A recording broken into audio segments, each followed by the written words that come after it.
Hello guys, তোমরা সবাই কেমন আছো? আশা করি খুব ভালো আছো। তো আজকে হঠাৎ করে প্ল্যান হয়েছে যে আমরা যাব হিয়ানের মামা বাড়ি। হিয়ানের মামা বাড়ি গিয়ে সবাইকে সারপ্রাইজ দিব। তো এখন বাজে ঘড়িতে হয়তো 5টা, 5:30টার দিকে আমরা রওনা দেবো। এদিকে আমি রেডি হয়নি, আমি রেডি হবো, তারপর হিয়ানকে রেডি করাবো। এখন হিয়ান ঘুমাচ্ছে। চলো একেবারে রেডি টেডি হয়ে বেরোনোর সময় তোমাদের সাথে দেখা হচ্ছে। তো এইদিকে দেখো, আমরা রেডি হয়ে গেছি, আমি রেডি হয়ে গেছি, এদিকে হিয়ানও রেডি হয়ে গেছে, ওর বাবাও রেডি হয়ে গেছে। আমরা সবাই রেডি হয়ে এখন বেরাবো হিয়ানের মামা বাড়ির উদ্দেশ্যে। তো চলো একেবারে হিয়ানের মামা বাড়ি গিয়ে তোমাদের সাথে দেখা হচ্ছে। বাড়ি থেকে বেরোনোর পর হঠাৎ মনে হলো যে আমি হিয়ানের প্যাম্পাস নিতে ভুলে গেছি। তো চলো রাস্তায় নিয়ে নেবো। তো এদিকে একটা স্টেশনারি দোকানে ঢুকলাম। এই যে ব্যাগটা দেখতে পাচ্ছ, এটাতে হিয়ানের প্যাম্পাস নেওয়া হয়েছে। আর এদিকে আমি দেখছিলাম আমার নেল পলিশ তো ভালো মতো পছন্দ হয়নি।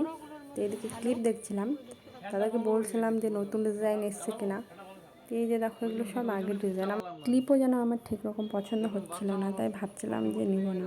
তো দাদা বললো যে দাঁড়াও, আমি তোমাকে দেখাচ্ছি, আর একটা ডিজাইন এসছে খুব ভালো। তো লাস্টে আমি দুটো ক্লিপ নিই আর দুটো নেল পলিশ নিয়ে বাড়ি আসি। দেখছি অনেক সময় হয়ে যাচ্ছে, আর ছোট বাচ্চা নিয়ে বেশি রাত করা যাবে না, তাই আমরা তাড়াতাড়ি করে বেরিয়ে গেলাম দোকান থেকে।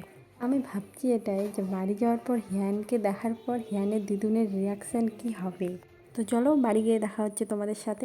আর আসার পরে দেখো গাইস, আমাদেরকে তো কেউ পাত্তাই দিচ্ছে না, সবাই হিয়ানকে নিয়েই ব্যস্ত। এই যে দেখো,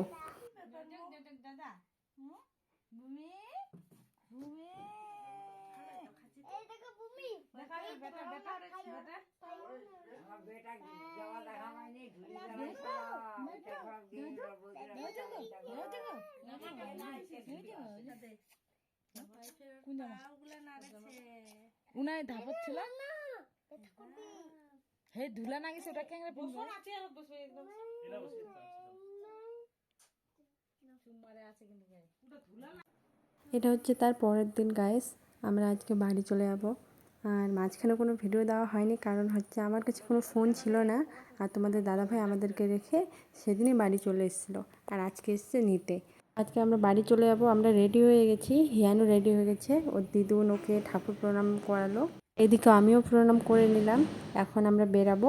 এদিকে দেখো হিয়ান ওর দিদুনের কোলে আছে। সত্যি কথা বলতে কি বলো তো, এই যে বাবার বাড়ি যাব একটা আনন্দের বিষয়। ঠিক তেমনই যেদিন আমরা বাড়ি ফিরে আসি সেদিন একটু মনটা খারাপ হয়ে যায়। তুই যে আমারই মন খারাপ হয় এরকম না, আমি জানি প্রত্যেকটা মেয়েরই এরকম মন খারাপ হয়। আমি ঠিক বললাম না ভুল বললাম, তোমরা সবাই কমেন্ট করে জানিও। কিন্তু আমাদের আরও 2 দিন থাকার কথা ছিল, কিন্তু হঠাৎ করে বর ফোন করে বলে যে ঠাম্মি এসছে আমাদের ছেলেকে দেখতে, আর ঠাম্মি কালকেই বাড়ি চলে যাবে। তাই আজকে আমরা বাড়ি যাচ্ছি যাতে ঠাম্মির সাথে দেখা হয়। আর ঠাম্মির সাথে না দেখা হলে ঠাম্মিকেও ভালো লাগবে না, আর আমাকেও ভালো লাগবে না। যত দূর থেকে এসছে মানুষটা আমার ছেলেকে দেখতে, আর দেখা হলো না, একটা কেমন যেন খারাপ লাগবে। তাই ভাবলাম যে বাড়ি যাওয়া যাক, ঠাম্মির সাথেই দেখা করি। এখানে না হয় আসবো কিছুদিন পর আবার বেড়াতে। আর এইদিকে আমার মাকে দেখে আজকে আমার খুব ভালো লাগছে, কারণ আমার মা আজকে হাসছে। এই কথাটা কেন বললাম জানো? কারণ হচ্ছে হিয়ান হওয়ার পর, মানে আমার ছেলে হওয়ার পর আমরা যতবারই এখানে এসেছি, আর বাড়ি যাওয়ার সময় মা প্রত্যেকবার কান্না করেছে। সেটা দেখে আমার খুব খারাপ লাগতো, আর আমারও মন খারাপ হয়ে যেত, আর হিয়ানের বাবারও মন খারাপ হয়ে যেত। তাই এবার আমি মাকে আগেই বলেছি, যদি তুমি কান্না করো তাহলে আমরা আর আসবো না, আসলেও অনেক দিন পর আসবো। তাই হয়তো মা ভয় পেয়ে কান্না করেনি, না হলে কান্না মানে প্রত্যেকবারই কান্না করে। কি বলো তো, এরকম হাসি মুখে মানে এগিয়ে দিলে খুব ভালো লাগে, আর কান্না করলে যেন সবারই মন খারাপ হয়ে যায়। আমি জানি সব দিদুনগুলোই এরকম, নাতি মানে মেয়ের থেকে নাতি কিংবা নাতনির মায়াগুলোই বেশি। আর এইদিকে দেখো, কথা বলতে বলতে আমি বাইকে উঠে গেলাম। এখন আমরা রওনা দেব। কি বলো তো, ছোটো বাচ্চা নিয়ে না বাইকে মানে খুব কষ্টকর, বুঝতে পারছি না কীরকম করে নেব, কীভাবে নেব। যদি ছেলে জেগে থাকে তাহলে তো কিছুতেই মুখটা ওই ঝাপা নিবেই না। আর কি বলো তো, রাস্তায় এত ধুলাবালি যে ওর মুখটা না ঝাপা দিলে ওকে নিয়েই আসা যাবে না। কারণ ছোট্ট বাচ্চা, যদি চোখে কোনো কিছু পড়ে যায় তাহলে তো কিছু বলতে পারবে না, শুধু কান্না করবে।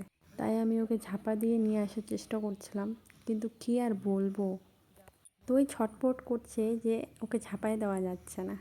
তাই ভাবলাম যে এখন ওকে এভাবেই নিয়ে যাই, কিছু দূর গিয়ে ওকে ঝাঁপা দেবো, কারণ ও ঘুমিয়ে যাবে। একটা স্বভাব ওর খুবই ভালো, যে বাইকে উঠলে ওই বেশিক্ষণ জেগে থাকে না, ঘুমিয়ে যায়। এই যে দেখতে পাচ্ছ কি হাসি দিচ্ছে এখন। তো চলো বাড়ি যাওয়া যাক, একেবারে বাড়ি গিয়ে দেখা হবে তোমাদের সাথে। তো এইদিকে দেখো বন্ধুরা, আমরা বাড়ি চলে এসেছি। বাড়ি আসার পর দেখছি এই যে কাকু বসে আছে। এইদিকে দেখো ঠাম্মি এসে কাজে ভিড়ে গেছে, মা এদিকে কাজ করছে।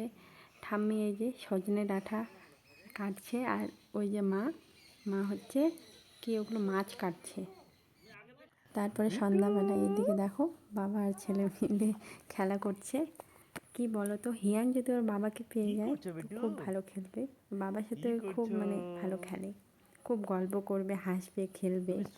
তো ঠিক আছে বন্ধুরা, আজকের ভিডিওটা আমি এখানেই শেষ করছি। আবার দেখা হবে পরের কোনো ভিডিওতে। ততক্ষণ তোমরা ভালো থেকো, সুস্থ থেকো। আর যদি আমার ভিডিও তোমাদের ভালো লেগে থাকে তো আমার চ্যানেলটি সাবস্ক্রাইব করে আমার পাশে থেকো।